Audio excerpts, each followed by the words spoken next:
আসসালামু আলাইকুম। আজকে কথা বলবো মালয়েশিয়ার বিষয়ে কিছু গুরুত্বপূর্ণ আপডেট দেওয়ার চেষ্টা করব। আপনাদের খুবই কাজে লাগবে। অবশ্যই আপনারা ধৈর্য সহকারে শুনবেন। কিছু লোক আছে, প্রতারক লোক আছে, মালয়েশিয়া এখন পর্যন্ত কোনো চালু হয় নাই, এখন পর্যন্ত কোনো ঘোষণাই হয় নাই। তারা পাসপোর্ট টাকা পয়সা নেওয়ার জন্য টাকাই আছে। কোন সময় পাসপোর্ট জমা নেবে, টাকা নেবে। তো প্রিয় ভাইরা আমার, আপনাদের বিষয় নিয়ে একটা কথা বলি। আপনারা যারা এই প্রতারকের ফান্দে যারা পড়বেন, আপনাদের জীবন ধ্বংস হয়ে যাবে। আপনারা জানেন যে বিগত দিনে 18,000 কর্মী যাইতে পারে নাই। তারা এখন পর্যন্ত আন্দোলন করতে আছে, তাদের কোনো আপডেটই আসে না। তো প্রিয় ভাইরা আমার, আপনারা অবশ্যই দেখে শুনে ভাববে চিন্তা করে তারপর আপনারা কারো কাছে পাসপোর্ট জমা দেবেন।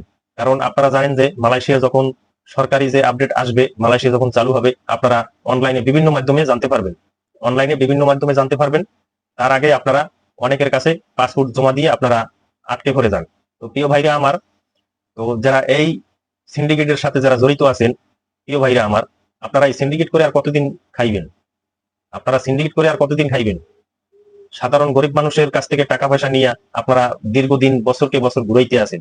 তো প্রিয় ভাইরা আমার, আপনারা এই সিন্ডিকেট বন্ধ করেন। আপনারা এই সিন্ডিকেট থেকে দূরে থাকার চেষ্টা করেন। কারণ আপনারাও একদিন মরতে হইবে। বা এই দুনিয়ায় কতদিন আর বাঁচতে থাকবেন? সিন্ডিকেট করতে করতে আপনারা তো টাকা পয়সা নিতে নিতে মানুষের কাছ থেকে আপনাদের পকেট ভারী হয়ে গেছে। এই সিন্ডিকেট থেকে আপনারা সরতে পারেন না। তো প্রিয় ভাইরা আমার, আমি আপনাদের উদ্দেশ্যে আরেকটা কথা বলি। আপনারা যারা মালয়েশিয়া যাইবেন এবং মালয়েশিয়া ছাড়া বিভিন্ন দেশে যারা যাওয়ার চেষ্টা করতে আছেন, আপনারা অবশ্যই সরকারি রেকর্ডিং এজেন্সির মাধ্যমে আপনারা যাইবেন। কোনো দালাল থেকে দূরে থাকার চেষ্টা করবেন। কারণ আপনি যদি দালালের কাছে টাকা পয়সা দিয়ে ধরা খাই যান, সেটা কিন্তু সরকার কোনো দায়ী না। আপনি যদি দালালের মাধ্যমে টাকা পয়সা দিয়ে ধরা খান, সেটা কিন্তু সরকার দায়ী না। আর সরকারি রেকর্ডিং এজেন্সির মাধ্যমে যদি আপনি যাইতে চান, সেখানে আপনি যদি নাও যাইতে পারেন, আপনার টাকা পয়সাগুলো আপনি ফেরত পাইবেন। তো প্রিয় ভাইয়া আমার, সেই বিষয় নিয়ে আপনাদের সামনে আলোচনা করলাম। তো আপনারা অবশ্যই সতর্ক হয়ে যান, সতর্ক হওয়ার চেষ্টা করেন। কেউ এমন ভাবে ঝাঁপিয়ে পড়বেন না যাতে করে আপনাদের সর্বনাশ হয়ে যায়।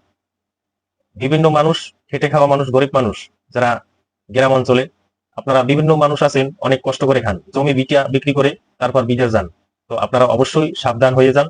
এখন কিন্তু বর্তমানে বিভিন্ন প্রতারক আছে আপনাদেরকে ঠকানোর চেষ্টা করবে। সেই প্রতারক থেকে আপনারা দূরে থাকার চেষ্টা করবেন। অবশ্যই অবশ্যই কোন কোন দেশ নিয়ে আপনারা জানতে চান, অবশ্যই আপনারা কমেন্ট করবেন। আমি আপনাদেরকে সঠিক তথ্যগুলো দেওয়ার চেষ্টা করবো ইনশাআল্লাহ। আপনাদেরকে আমি সঠিক তথ্যগুলো দেওয়ার চেষ্টা করব।